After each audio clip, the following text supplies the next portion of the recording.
All right, welcome back to A Seat at the Table. I'm Mike Flores, Chancellor for the Alamo Colleges District, and today we're going to talk about something special that connects us all, which is the power of the arts. In particular, how creativity helps shape opportunity for our students, their families, and our community overall. And I'm honored to be joined by two incredible guests, and actually artists, right? Vincent Valdez, who I'm happy to announce is our inaugural artist in residence. Welcome, Vincent. And James Miller, who's one of our own, professor of art at Northeast Lakeview College and one of the original faculty members from NLC, and a member of Alamo College District's own Arts Commission. And so welcome to you both. Thank you. Thanks for having us. All right. So if you want, here it says if you would introduce yourselves and tell us a little bit more about yourself. But I'm gonna give a prompt first for Vincent, right? I mentioned he's our inaugural artist in residence for the Alamo Colleges as we celebrate 80 years and get ready for the next 80. As part of that, he's local, homegrown, right? Graduated from Burbank High School in SAISD. That's one of our main feeder high schools within the district, sending students to San Antonio College, St. Philip's, Palo Alto. And then also from Burbank, then went on to the East Coast, right? And RISD, so Rhode Island School of Design, yeah. So tell us a little bit more about that experience and how the arts, what interested you from being here in San Antonio, Burbank, and then going on to RISD and just the arts overall? Sure. I grew up in the south side of San Antonio and began drawing according to my parents before I was walking and talking. Drawing has always been my primary form of communication, like it is for many humans, the act of mark making, right? It's one of the earliest ways that we all learn to articulate and communicate with the world around us. Was fortunate enough to have supportive individuals like my family, educators throughout my journey, early on in life that kind of helped me to stay on track, keep me pinpointed and focused on what it was that I loved to do, which was drawing and painting. So by the time I arrived to the Rhode Island School of Design in 1997, it was entire culture shock for me. I thought the entire world was like Texas. I thought everybody grew up eating breakfast tacos and drinking Big Red and listening to Flaco Jimenez. And then I arrived in Providence, Rhode Island. But what an amazingly important opportunity was my experience of an education up there at an institution like RISD. It really rocked my world, blew wide open my doors of perception in the ways that it changed the way that I saw the world, that I interacted and engaged with the world, but the way that I saw myself as an artist, eventually trying to play a role in the world around me. Wouldn't trade it for anything, but I always felt extremely fortunate because I arrived equipped with the best of both worlds. I exited RISD equipped with what they had taught me and instilled in me, but I never abandoned my roots, which was, growing up in the community of San Antonio. I always felt like I had double power and double powers in that sort of way because of my upbringing. Well, that's wonderful. I think so that I like what you mentioned, right? So mark making, which is what we do as humans in the ways, then I guess the illustration. How would you say that's been reflected in your work? Well, I think with mark making comes the act of storytelling. We are all storytellers as human beings. I think many of us just as you grow older, we become disconnected.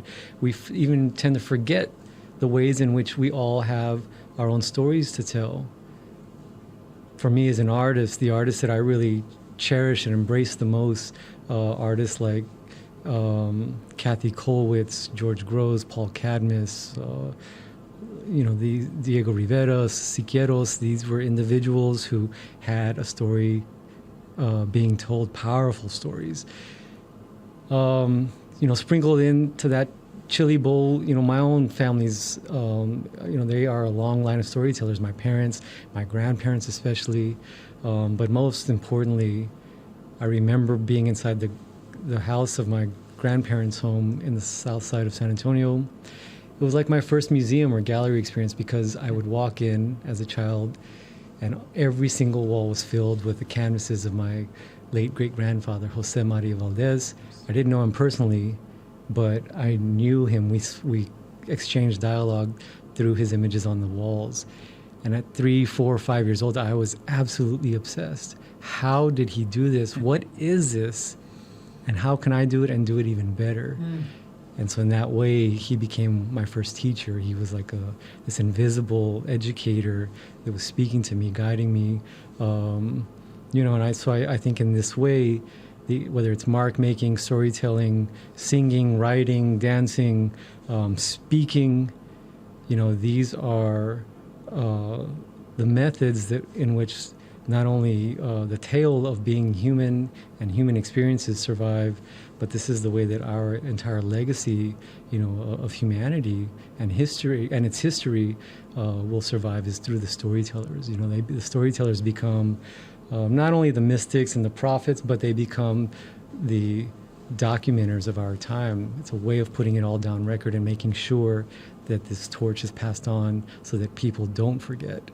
It's an extremely important responsibility that I think comes with being an artist, but it's something that I take very serious and always will. Thank you. I mean, I'm just drawing from that, right? Mark making, but storytelling, multi-generational, being able to document, but also memorialize what that is, right? History, and also to perhaps even at times foreshadowing, right? What will looking at the legacy, but perhaps pivoting to what the future could look like. Yeah, absolutely. I think that it's important that we all as humans reflect on the storytellers in our lives, because it gives us a sense of purpose, a sense of identifying with the world around us, and it really helps you to reflect on your own personal role in your environment, whether it be your community, your nation, your society, your generation. There are plenty of stories that have left to be told, and I think that in this way, it's important at a moment in time like we find ourselves today, that we remind ourselves about the act of storytelling. Oh, well, thank you, Vincent. And we're fortunate to be joined by another artist and actually professor. So James Miller was born and raised in southern Indiana. Has an associate's degree in graphic design from Indiana Vocational Technical College. I think now it's called Ivy Tech, right? And has a BFA with a specialization in ceramics from Indiana University Southeast. So he's a ceramicist, and is a founding faculty member at Northeast Lakeview, right? So tell us from your experience, as an artist, as a ceramicist, and then being able to provide that perspective, right? That insight to our students. Northeast Lakeview, 12,000 students now, and as you look at overall Alamo, so what are the things that draw you, each and every semester, whether it's art appreciation or a studio class, and kind of engaging our students and bringing them in to the importance of the arts? Well, I really appreciate the new crop of kids every year, because it really is. We get new kids every year. So, sorry, I'm a little nervous. No, not at all, not at all. It's break out of my shell here a little bit, but I do see a lot of the students for 3 and 4 years at a time, and you get to see that growth. And as a matter of fact, as we're nearing the end here, we're at week 13 of this semester. This is when things really start to happen a lot in the ceramics classes. A lot of it is making things, firing in the kiln, getting ready for those final glazing. And then this is when a lot of the conversation and the storytelling really begins to happen in the classroom, which I appreciate. And that's the thing about my students, too. They really like to acknowledge their skill sets, for you to acknowledge their skill sets and their stories that they have that they bring to the table. So I always try to reinforce that in the classroom, and have them be a player in the classroom as I am the instructor, and make sure that they talk to one another daily, and share those stories. It's really important that they're able to communicate with one another and not just learn from me, but learn from one another. So. Wonderful. I think Vincent had mentioned storytelling, right? Yeah. So as part of that, and what you're mentioning is through that experience in the semester, they are able to conceptualize themselves, right? To see themselves as storytellers as well. And I do the same thing in my art. I grew up, a small community, and mostly it was like factory workers, it was railroads, so the options were few. Even though I was surrounded by artists all the time, I knew that I needed to kind of get out of that community because I saw opportunities elsewhere. We didn't have opportunities like Vincent coming along in our technical college, people speaking on behalf of the artists. It just didn't happen at the time. So this is something that the students are really looking forward to. In my artwork in particular, I treat it as kind of ephemeral, and it's about my background, my telling the stories as a youth, and then trying to translate that to the audience and to my students. But when I say ephemeral, it's very short-lived because a lot of times I'll just exhibit those pieces and then they quickly go and they go into the closet or they go into storage, and I don't bring them out for a good long while. Right. And I find myself in the classroom throughout the semester, though, I'll go into those coffers and I'll bring out those pieces that I made long ago, and those are shared experiences with the students. Oh, that's great. That's wonderful. So one of the things is kind of discussing the artist in residence, right? And Vincent being our inaugural artist is then, my understanding is then going forward, right? Artist talks or being able to engage with our students directly. What are some of those things, Vincent, when you're on a college or university campus and have that engagement with students that you may seek to impart? Many of our students, the vast majority, are taking art appreciation. So for them, it could be their first experience, right, with the arts. Others may be a little bit more adventurous or have an interest in the arts or want to engage in more immersive learning in the arts. So they may take a studio class or other things. What would you say to the larger audience, though, of individuals that are looking at art appreciation? How would you kind of tell them about the criticality of the arts? I think one of the things that comes immediately to mind, especially when speaking to younger individuals in the institutional university settings, especially, is reinforcing, emphasizing to them how important, how imperative, how integrated and necessary the arts are in all of our daily lives as a society. I mean, I think that, it's worth noting that we unfortunately live in a society that perhaps doesn't focus on the arts as much as we should or could. But for that reason, it becomes absolutely of the highest importance that individuals like James play a role as educators in the arts. I think that the arts,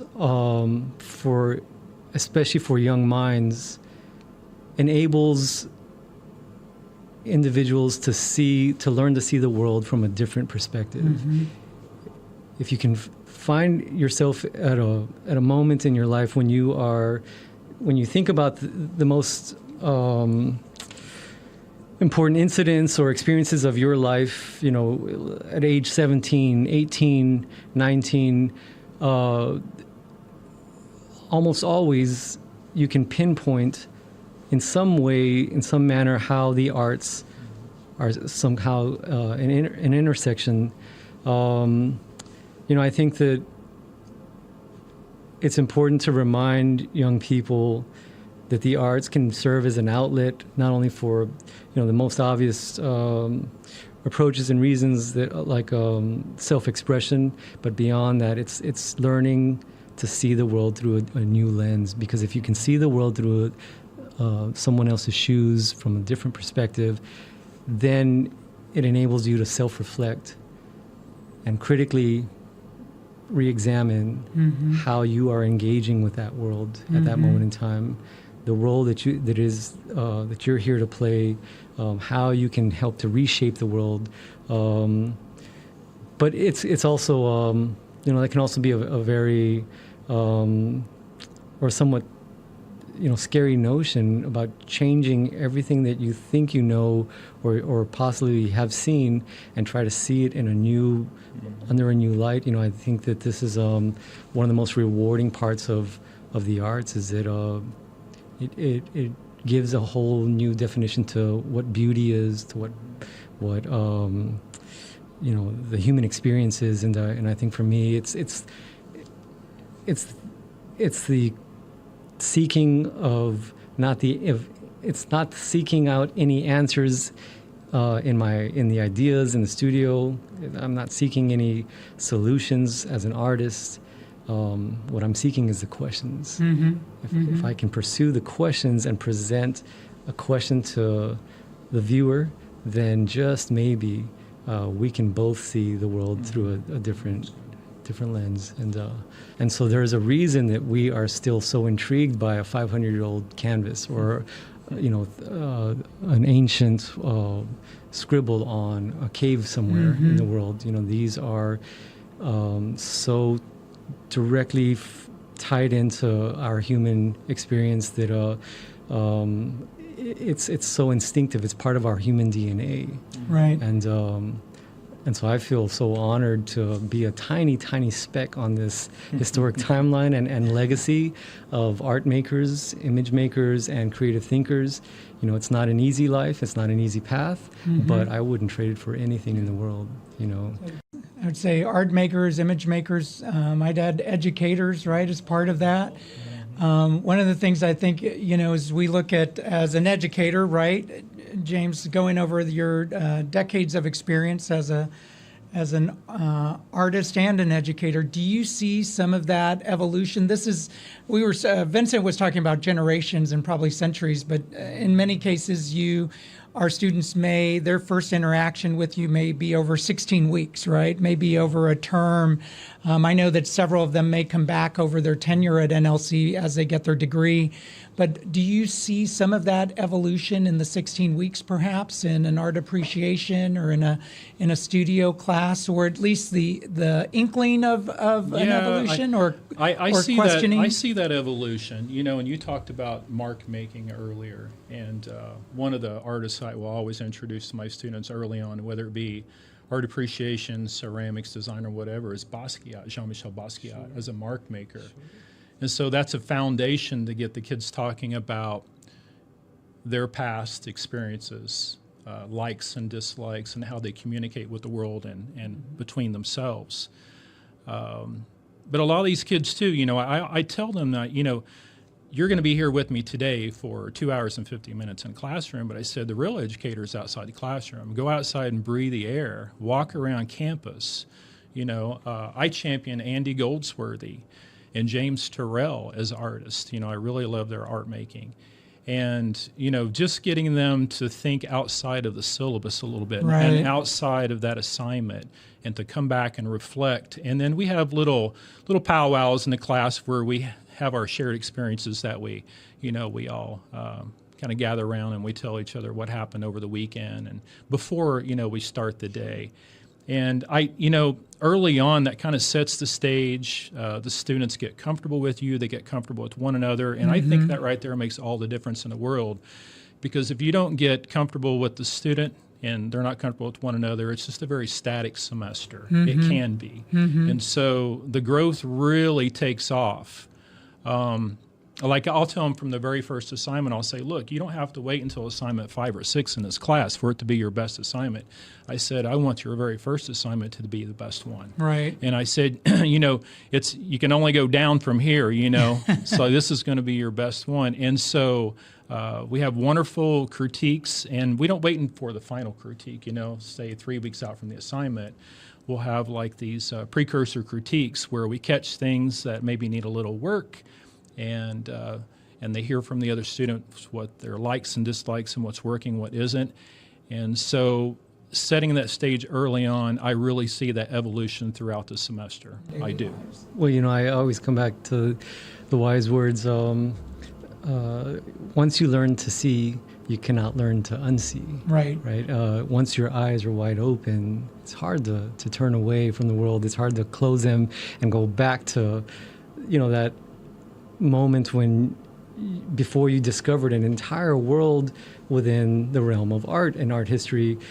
So if I had to simplify it for students, I think that like an epiphany moment for me would be sitting in first semester basic drawing at RISD, and I already had these real skills to render and understood my tools and materials, but I never really had thought about something as simple as a single line, and the way that you could redefine a single line beyond a mark on your paper, a scribble.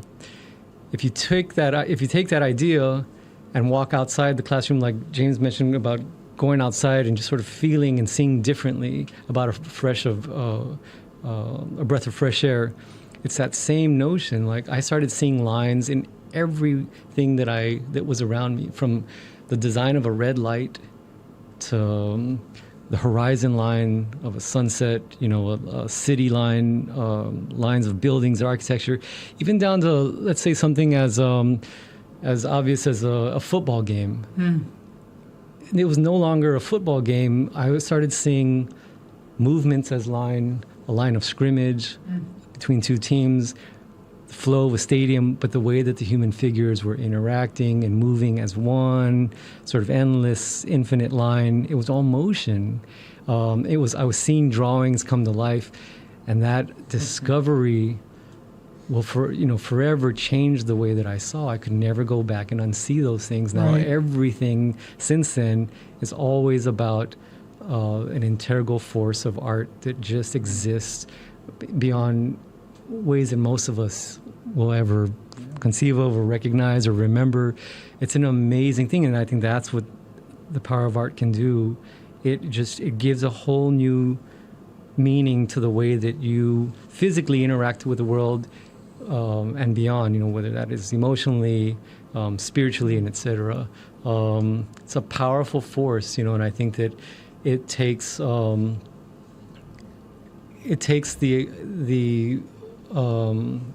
experience for a young person to be surrounded by those mentors and educators in the arts. They can open up that door and that pathway, and that's it. They set you on your path, and it's up to you to just kind of find your way after that. But that door is open for you. That's what, the two go hand in hand. And I think that legacy, the tradition of mentor and apprentice, educator, student, it's, that in itself becomes a force even more powerful than the arts itself. And so all the power to people like the both of you, who I think, again, I can't emphasize enough, at a moment like this, like a moment that we find ourselves in today, education is crucial. Education is key. And so I really tip my hat to both of you. Yeah. Thank you. Yeah. Thank you. I was going to ask, James, as part of that, and, how do you see that every day, right? You mentioned before we started taping the studio class that you have in ceramics, and then being able to connect a student who may not have seen themselves as an artist or a budding ceramicist, right? Being able to do that and make that connection, which we hope is lifelong, right? To be able to do that. So what are some of your takeaways from that, or what is some of the student feedback that you've gathered through multiple semesters of that course or any other course in the arts? Well, first of all, the way you were describing Vincent, everything, you sound like Frank Gehry, trying to find the line and everything. Yeah. So, and I think that's going to lead me into an answer to your question, Dr. Flores, is that, when you come to our campus soon, which is tomorrow and the following day, you're going to be in our STEM building, our newly built STEM building that is housing a lot of incredible artwork. And the architecture of that building and our campus at large is really beautiful. So I think it's just introducing those students to people like you, guest artists like you, that can see the ins and outs of their daily schedule, what it takes to be an artist, how you manage your time. They're not thinking about those things yet. They want to see your artwork. But soon after, they're going to go back to the classroom with me, and I'm going to quiz them about those things. I'm going to go, okay, what did you learn, right? And so you'll be in the perfect place to give those lectures over the course of the next 2 days. And having those students in that building, we'll take an opportunity to go through and we'll see the artwork, and they just get inspiration from everywhere. They really Wonderful. do. And it's not just the art faculty. I mean, they're taking music appreciation classes. They're taking theater classes. So they're getting this information from all the wonderful professors that we have at Northeast Lakeview College, and kind of consolidating that, and not saying they're coming back to the classroom and using that in a work of art, but that's experiential because they're learning, they're getting all those ideas from all those different people and able to bring back, those ideas and have a fresh perspective about a lot of things. I think you bring up a good point, because I think one of the things that is really challenging to try to describe or explain to a young creative student is you can't really teach somebody how to become inspired, right? There really is such a thing as an artist growing mature. What you can teach them is about discipline, the discipline of finishing an assignment, of putting your best effort, for every single, or throughout an entire semester. The discipline beyond school, life after school, the discipline of getting up every morning, getting into the studio, sitting there, even when you don't want to be. Because with that discipline, that's where the inspiration becomes a learned process for the artists through experience. You don't sit around and wait to be inspired. You have to teach yourself. You have to learn how to go seek out inspiration. You go find it in the world around you. It's everywhere. What are some of the ways, James, that our students are inspired? What does that look like? Do they draw on lived experience at time? When you're in discussion about art appreciation, kind of in a regular lecture format, or maybe that's in the studio when they're getting ready to fire something, right? So what does that look like? I find it amazing just how many of our students haven't really left the 20 miles that they've grown up in, and a lot of my assignments, I have prompts where I try to take them outside of that 20 miles or outside of that state or outside of the country. Like right now in my Design 1 class, I'm having them make a roadside memory map. Where you go along like Route 66, you see those incredible road signs and roadside attractions that you like. So I get them to dig and go to the interweb, and find those images and those likes and dislikes, and try to consolidate that into a memory that they would like to project in the future and talk about maybe something that they have experienced. So honestly, I'm quite shocked just how insulated a lot of them are in that way. Right. And so I really do try to make every effort to share them with them, all my lived experiences and all those things that have worked for me. And then we were talking earlier about something I can't recall right now, but a lot of my students, what they are thinking about when they come into the classroom, to be quite honest, is about, all right, I've got to get these art supplies paid for, right? This is what they're thinking about. Yes. And, and so with that said, I try to keep the costs pretty low for them, and at the same time have these incredible assignments.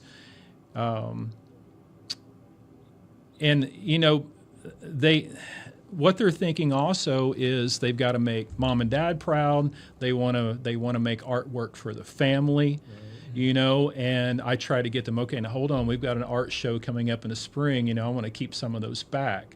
So there's a lot of things that inspire these students and change their direction throughout the semester. I think of it as our students, oftentimes it's Maslow's hierarchy of needs, right? So the first thing is really survival for many of them, being able to pay the bills or work enough hours to help their family pay the bills. And, as educators, we're always hoping that they get to self-actualization, right? Yeah. But there's so many other rungs or steps along that ladder to get them there. But I think what our students also tell us is, in some of their feedback, is they feel safe on campus in the sense that they have trusted relationships with faculty and staff, and they feel that it's a place for them to be themselves and for them to challenge themselves, right, in a secure space, right? So I think that in looking at that, that's very interesting in looking at being able to pay for the art supplies, but in a way, then the way that you curate that and what is needed for the course, which I find affirming, and which Vincent offered, hey, inspiration is everywhere. It is, you mentioned the lines. Right now, I couldn't unsee lines. I saw lines everywhere, and really I saw motion. And it's looking at that. I'm really excited because what we've done in just a brief period of time is both looked at our students and what James and his colleagues are doing to encourage them to challenge set assumptions, right, and to redefine oftentimes how they see things, or to affirm who they are. For many of our students, that's the first time that they see value in their lived experience. And at the same time, being able to engage with someone who comes from San Antonio, who's well known in the art world, right, has had exhibits at the Smithsonian or LA County Museum of Art, right, LACMA, or MoMA, or residencies in the United States or Europe, and then to bring it all back home and to come to campus, right, to one of our campuses in the next couple of days and be able to engage with them. So I'm going to, with that, before we draw to a close, I just want to ask you for kind of closing comments about what you're looking forward to in this being the inaugural artist in residence. Sure. I'm very interested in hearing the stories from these students, how they are similar to my own, how they differ with this next generation, their concerns, their anxieties, their uncertainties, as well as their optimism, their powers, their strengths, in terms of how they envision their own future in San Antonio, in Texas, and beyond. But I really am the type of artist that, in some kind of way, feeds from interaction with other people, especially young people. I think that youth is sacred. I remember being a child and having mentor figures like Kathy Vargas, Cesar Martinez, Alex Rubio.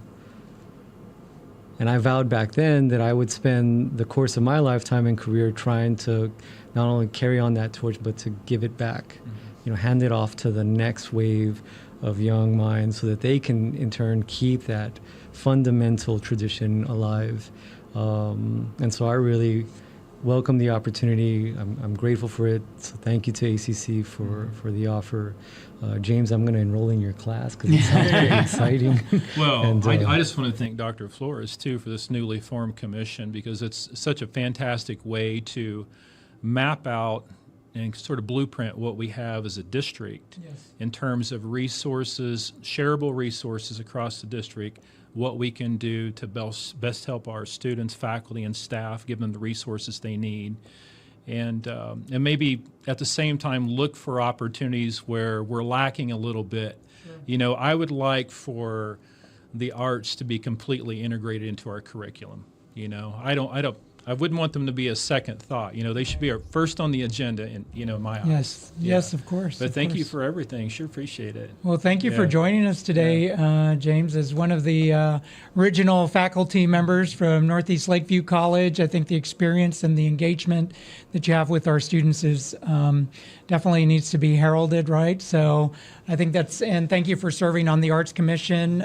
We do value the arts. We think we need to, it's a representation, illustration of who we are as a community. As we discussed, it has a lot of value and also challenging assumptions or redefining who we are or where we want to go during either the current state or aspirational future state of what that looks like. As part of that, we're glad to have Vincent Valdez as the inaugural artist in residence with Alamo Colleges. And you mentioned Alex Rubio, right? And so actually to welcome you back, there was a brief kind of engagement that you had with our students in 2016 at Northwest Vista College. We discussed that before the taping. So I know that was brief, but so we'll spend some more quality time with you this year. That's good to be back. All right, exciting. Well, just want to thank everybody for being with us at a seat at the table. And this was definitely a wonderful conversation. We look forward to welcoming you back